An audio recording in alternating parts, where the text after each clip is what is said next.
Are you searching for love, or just hoping not to die alone? That's the soul-searching question at the heart of How to Not Die Alone, the surprising science that will help you find love by Logan Ury. Hey friends, welcome back. I just finished reading this book, and honestly, it completely flipped how I think about dating and relationships. Let's break down the main ideas. So whether you're actively dating or just curious about love, you'll walk away with something to chew on. So what's this book about? Logan Ury, a behavioral scientist and dating coach, explores why dating today feels so complicated and what science says we can do about it. It's not just about finding the one, it's about understanding yourself and building the skills to connect with someone in a real, lasting way. Let's talk about the 4 reasons dating is especially tough these days. First, we define ourselves more by our personal choices than ever before. That means who we love isn't just about romance, it's tied to our identity. Second, dating apps give us endless options. You'd think more choice would make things easier, but it actually makes it harder to commit. Kind of like scrolling Netflix for hours and never picking a show. Third, social media is everywhere. We're comparing our messy behind the scenes to everyone else's perfect Insta-couple highlight reels. Suddenly it feels like we're failing if our love life isn't picture perfect.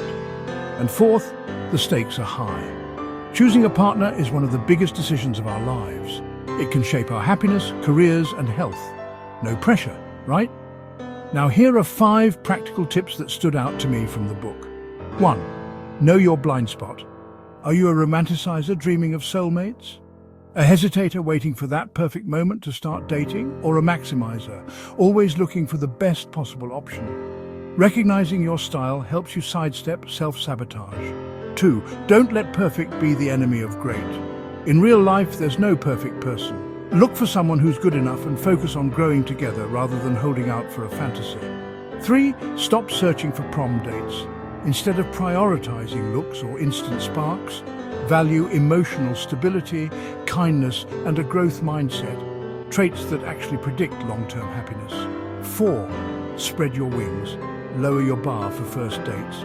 You can't see the real person behind a profile picture. Sometimes, slow burns turn into the best relationships. And always go for that second date. Negativity bias can make us rule people out too quickly. 5. Decide, don't slide. When it comes to big steps, moving in, committing, getting married, make conscious choices. Talk openly about your goals, expectations, and fears instead of just drifting along. So why does any of this matter? Because the quality of our relationships is the single biggest factor in our long-term happiness. We spend years learning about work and money, but rarely study love, when it's arguably the most important thing in life. Here's my challenge to you. Take dating and love seriously. Reflect on your patterns. Try out these tips and remember, real love isn't perfect.